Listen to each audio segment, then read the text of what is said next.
Hello everyone. We're going to start this eve of match briefing for Argentina ahead of their semi-finals against New Zealand tomorrow. We've got on the top table on the far right Felipe Contepomi, Lucio Cinti and Francisco Gomez Codela. We're going to go straight into the first question, please.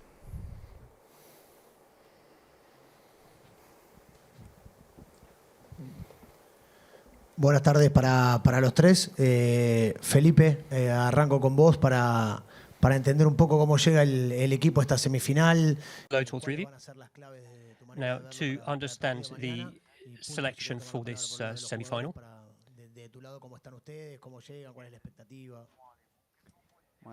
what can you tell us about this game? Hello to you all. The team is going well.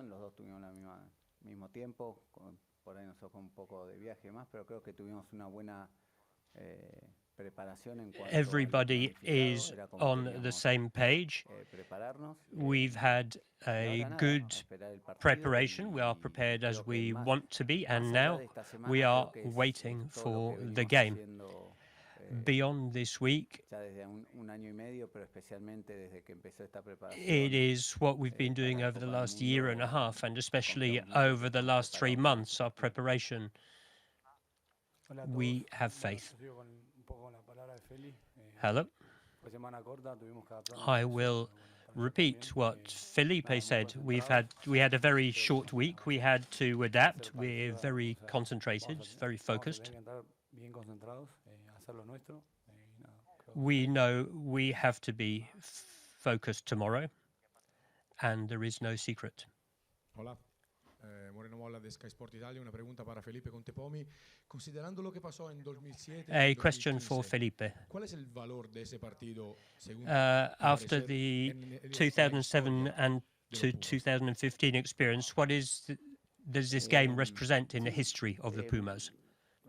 Creo que a mí no me gustan mucho las comparaciones 2007-2015 porque son distintos equipos, distintos momentos. I don't like comparisons too much. They're not the same teams. They're not the same moments.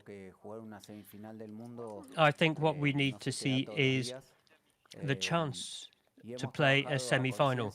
You don't play a World Cup semi-final every day. We've prepared for this. We believe we will succeed in putting all chances on our side. We know what we want. For Argentina rugby, yes, of course it's important. It's just a World Cup, but it is the World Cup.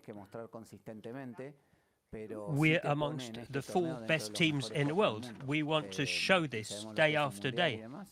But this competition is important because it defines us as such. It's important for all of Argentine rugby, and Argentina can be proud. Hello, Felipe. Since the start, the team has evolved quite a lot. How did you manage to get stronger, to get that work rate in the second half against Wales? Well, our approach has always been the same. It's your perception might have changed, but our state of mind has always remained the same. It's not the work we did this week that counts. It's the work we've been doing, putting in for a long time. We've had to trust a process, not just a result. It's not if we win, we are the best. If we lose, we are the worst. No, there is a whole load of work that goes in behind that. Since the first defeat, yes, at that point, the result was important, but we continued working as we worked before. We didn't change a thing. We knew we had to continue to improve. We had to overcome obstacles and bring all possible improvements to the team. But both the staff and the players really had an unbelievable exemplary attitude. They never questioned the work we'd been doing for months and months, and that's why I'm talking about it being your perception.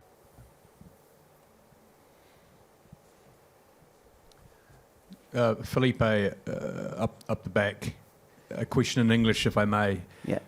How different, how special is it to play the All Blacks in a World Cup knockout game compared to a normal Test match? Well, obviously the competition makes it special. You know, it's a World Cup. I think Argentina. It's not that we are lucky. I think we earn it to play them twice a year, every year, by entering the Rugby Championship.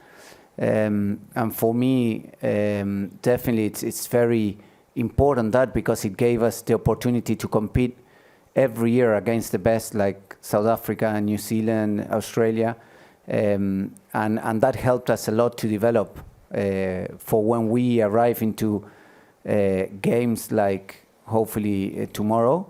We are better prepared, or we know what's coming, you know.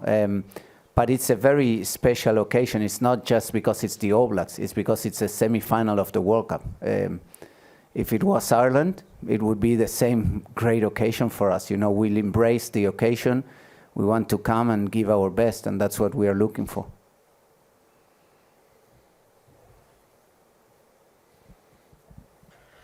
Bueno, para los tres, ¿cómo están? Felipe, te toca analizar a los tres cuartos, los conoces muy bien. Se habló mucho del cambio, ¿no? Del ingreso de Beltranó y la salida de Tommy Cubelli.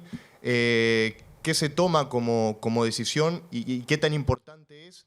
Y para Frankie, ¿cómo se analizan los forwards de Nueva The Zelanda? three changes. What is the importance of the three changes in a team at number 9 in particular, and what do you think of the New Zealand forwards?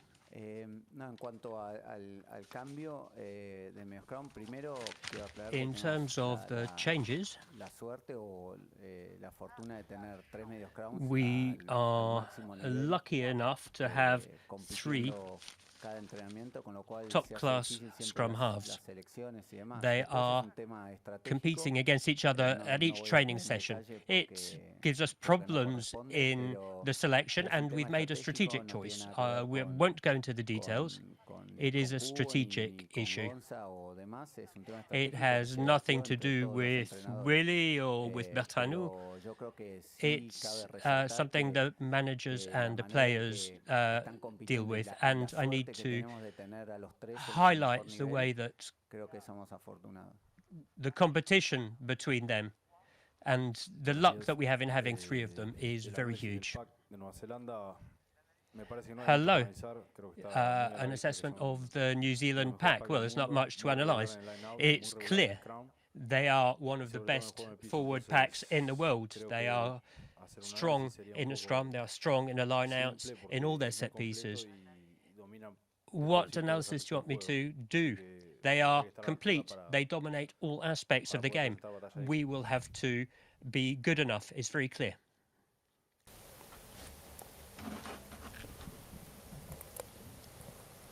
Felipe, just a question in English, please.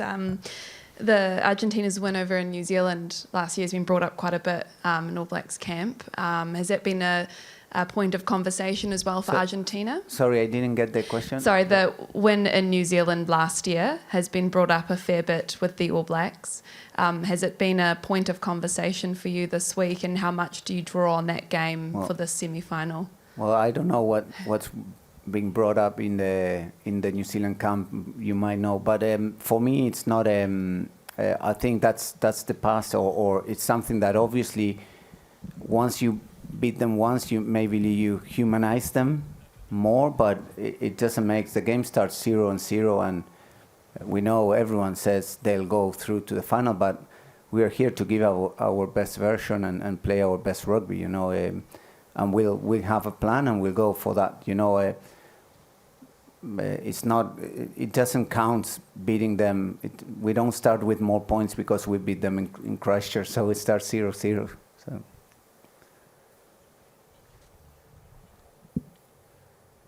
Hola, buenas tardes a los tres. Quisiera que cada uno deje una pequeña reflexión hacia la gente. tanto los que vinieron en un momento tan difícil del país, Could you give us your thoughts on especialmente los que están allá en Argentina haciendo fuerza. the fans coming from Argentina and those coming from other parts of Europe, the people from you here from your club, and the importance of this for Argentina? We very much feel it. We feel their support deeply in all games. It's something very important. For me personally, it really helps me. This support.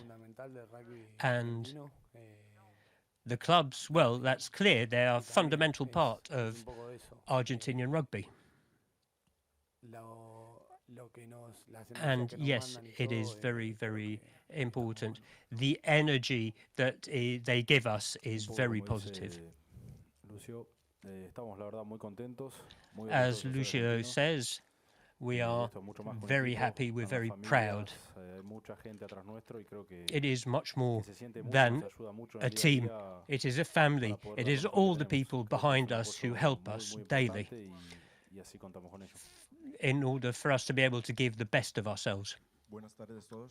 Una pregunta para Felipe. Hello, a question for Felipe. Even if Pablo Matera is injured, he knows the New Zealanders very well. He played with Crusaders for a year. What can he bring to the table? Pablo, by his very nature, is a leader. His mere presence brings us a lot. He will unfortunately not be able to be on the field, but he will be, to have him here with us is huge in terms of the analysis of his experience. In one word, his experience. He transmits this experience to other players who haven't lived through, haven't been through what he's been through. We're very, very happy that he was able to stay with us. Ahora sí, para Lucio Cinti. Lucho, a question for Lucio. Mañana y el sábado tu club, el club La Plata Rugby. Tomorrow will be is a very important game, and Saturday will be a very important weekend for your club. In our city, it is important. How are you going to experience this weekend minute by minute, and are you thinking about all that? I try to enjoy it. I'm trying not to think too far ahead and not to play the game in advance, because that would make me anxious, would make me tense. And what I want to be able to do is enjoy it, enjoy everything that I can control. It's what's happening to us tomorrow is fabulous. And for the club, it is going through hard times. And I'm in close contact. Pablo is doing a great job with the kids. And I hope everything will go all right. That would be great.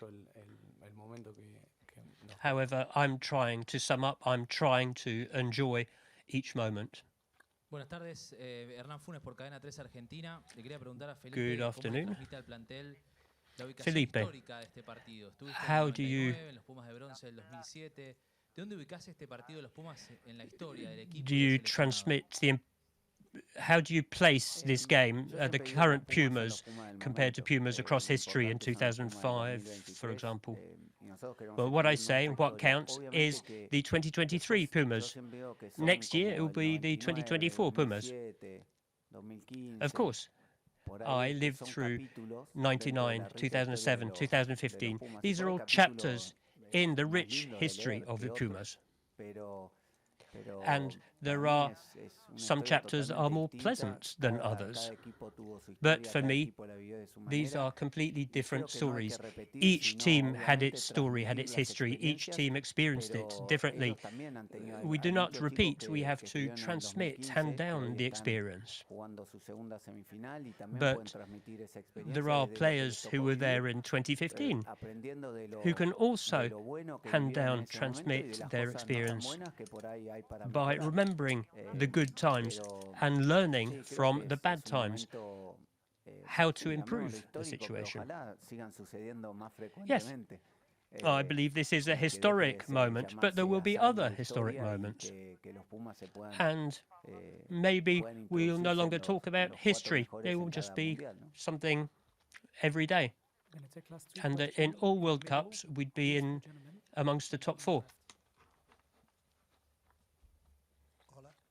Hola.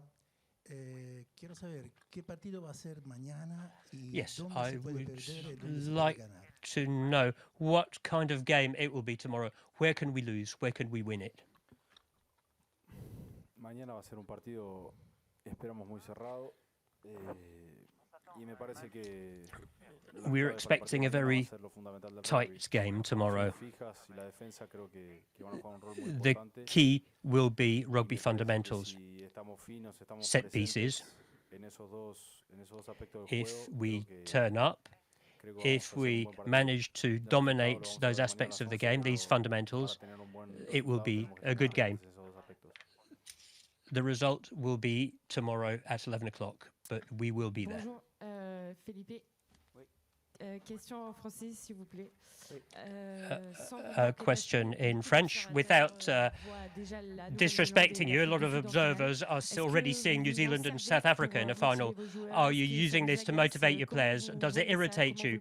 How do you see it? How do you perceive it? And have you discussed this in the group? Yes, of course we have. We know that a lot of people, and maybe everybody apart from us, see New Zealand in the final. But for us, that doesn't matter because every game starts 0-0. We know that New Zealand is a very strong team and that they play very well, and they are favourites for this game. But for us, it's an opportunity. We will play them, we will face them down, and afterwards, as I said, there are perceptions that we are saying that we don't listen to. We don't listen to things that are said outside of our camp. We speak for ourselves and amongst ourselves, and we'll see. As Frankie said, we'll see the result tomorrow. But the only thing we wanted was to give everything and to take the opportunity to play our best rugby, and we'll see the result afterwards. I'm not worried about that. Muchísimas gracias. Thank you very much. This is the end of this press conference. Sí. Gracias. Gracias.